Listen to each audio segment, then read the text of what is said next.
Practice 2 of 3 for the week. Just trying to work on things that we can get better at. Taking care of the ball, getting more turnovers on defense, playing better defense, and running the ball more consistent. Has been kind of the motto for the week. So just got to keep working.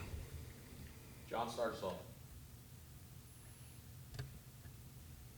Lane, how is DeMarcus doing? When was the last time you spoke to him, and what's kind of going on there? I talked to him before practice. He was out there, which was awesome, and it's just I just did the SEC call, and it's a classic. You don't appreciate things till they're taken away.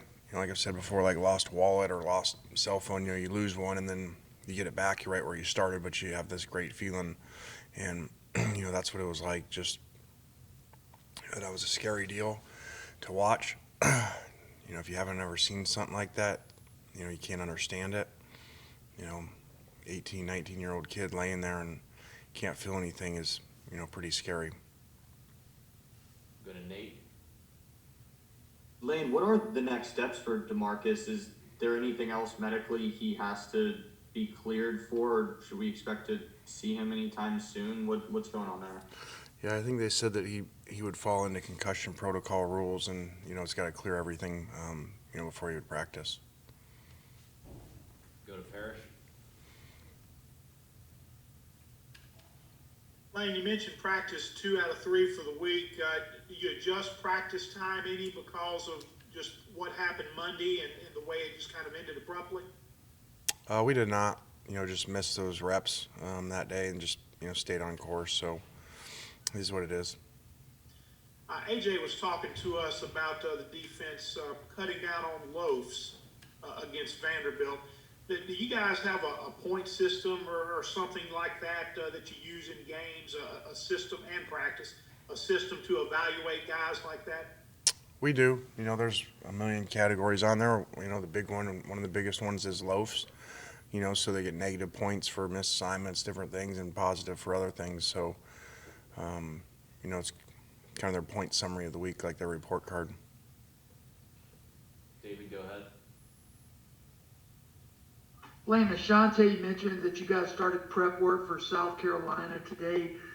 Can you kind of give us a cursory view of the challenges they present you guys?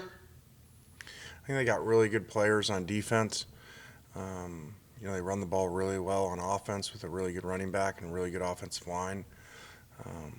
They do a lot of movement up front on defense. And Will, like always, has recruited a lot of really good players. On paper, it looks like you guys have winnable games left. Certainly some tough ones, but winnable ones. As far as reaching a bowl game, is that something that you want on your kids' minds right now in terms of finishing strong down the stretch? No, we don't ever look that far out. The only thing that we've even talked about besides the week that we're on is just, last week said, hey, let's finish the last half of the season one of the hottest teams in the country that people don't want to play. So we did one like that. So we got to keep doing that. That would be, I go back to, the first year we were at USC with Coach Carroll. I think we started 2-5 or something like that.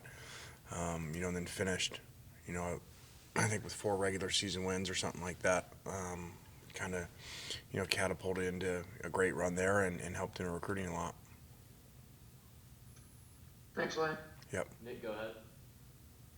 Kind of bigger picture, Lane, with what happened with DeMarcus on Monday, did that make you reevaluate at all the way you want to handle practices? And just what is your opinion in general about how necessary full contact is in practices to get teams prepared? Well, we weren't full contact, nor do we, outside of some service team stuff on defense to work on tackling. We don't do any full contact, good on good, in season. So, unfortunately things happen, in all sports, but especially this sport. And so I don't think there's a way to avoid that. Go back to John. Lane, what were your thoughts on, the new flag and just kind of what this, all this symbolized? I also saw the picture of you raising the new flag as well. Just what were your thoughts on it and everything that I guess it symbolized? Because it's one thing to talk about, the actual, change of it, but now that it's actually, officially implemented. It's just really cool to be part of. I just got here, but all the people for years that have worked for that and lived here, and just to be a part of that and be able to go there that day, and then now the flag up on campus is it's pretty cool. It's historic, obviously, and you're a part of you're there to watch history. Go back to Parrish. Lane, did you think of pulling Mike Leach's mask back that day? Kind of retaliation move there? I don't know. I didn't even know, like, they were moving me down there or whatever in a mask on. I couldn't even tell who I was around. So that's just Leachy being Leach. Yeah. On a more serious note, what are your COVID numbers like, or you have any additional positive cases? And by the way, I'll do something unique because I know this rivalry around here, you're never supposed to say anything good, about the opponent. But it was pretty cool that Mike texted me that day, like right after we had this, probably within an hour or something, just to say, they were they were thinking about the player that had the injury and praying for him. So that was pretty neat.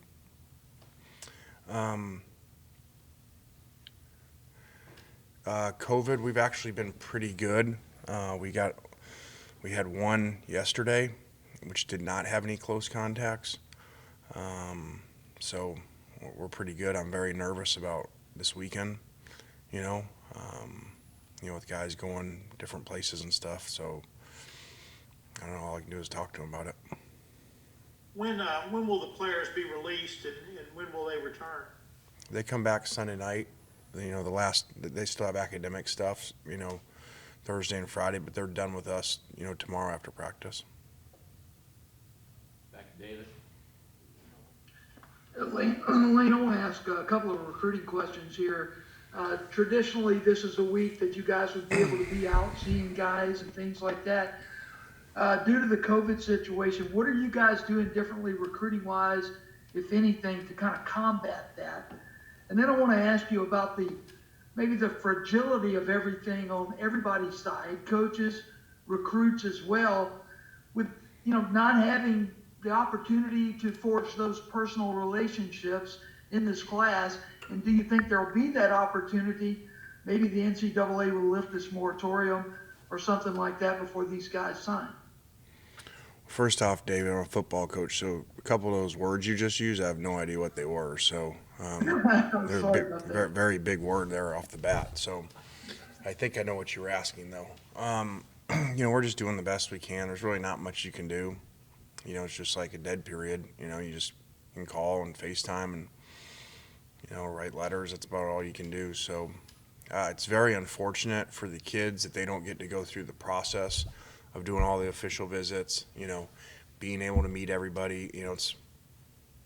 I feel bad for them because it's like they're going to go buy a house and all they're seeing is pictures, never walking through it or seeing in person. And for us, it's extremely difficult. This is the future of our program. You're giving full scholarships to people, and another comparison would be like, you guys running a company and you're going to hire employees that you never met, and all you did was talk to them on the phone, and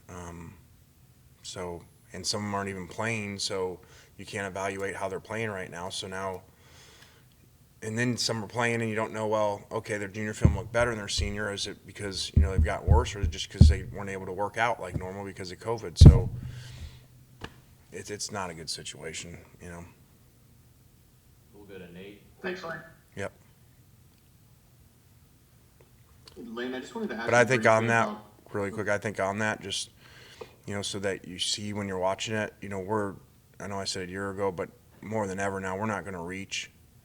So I think we'll be under, because you're going to see this free agency thing go crazy, in my opinion. I think there are going to be thousands of kids leaving, because it's a chance to get attention, and I can go into portal and I can transfer and play now. So it's good for the kids. I like that part, but there's a bad side of it too, because I promise you there's going to be hundreds of kids that are going to go in and have nowhere to go, because everybody's not going to have all these scholarships, but every kid has some parents going to tell them, oh, go in, grass is greener, and that's what we live in, and I think that's going to be an issue. So it's really good for the kids, but I think you're going to see a lot of kids, have nowhere to go, because they're going to be backups everywhere that don't like how their season went, so run away, go somewhere else.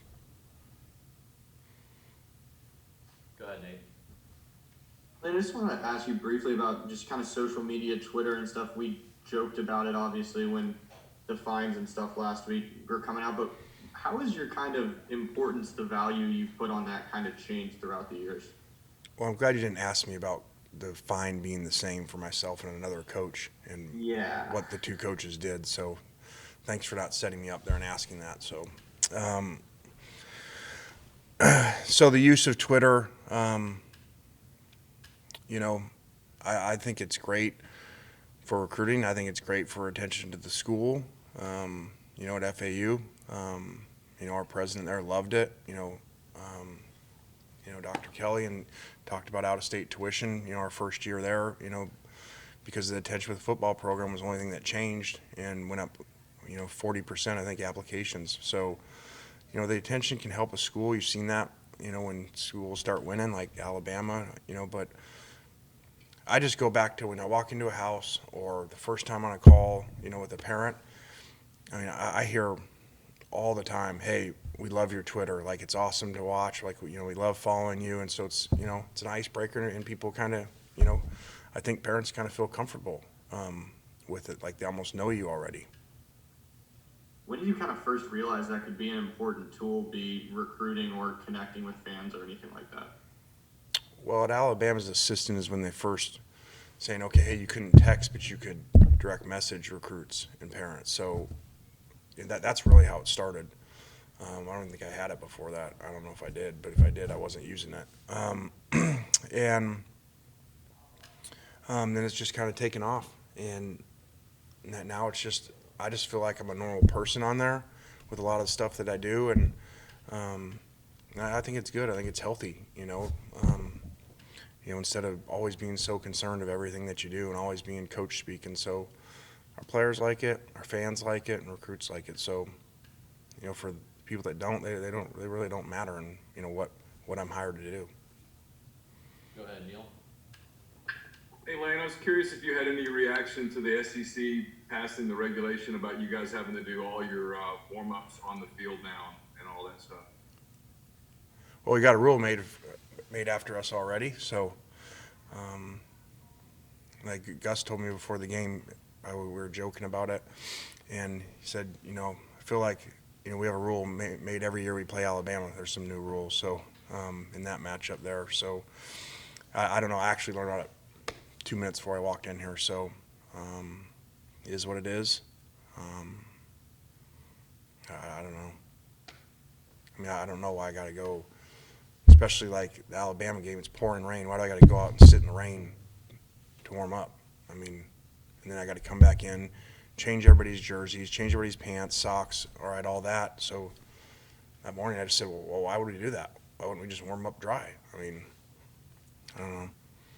I guess it's an issue. Nate wasn't going to ask you about it, but I will. I was kind of curious to get your response, your thoughts on your fine being the same as a coach involved in a brawl. I can't go there. I would love to, but I'm not excited. I mean, I'm not excited about getting another fine.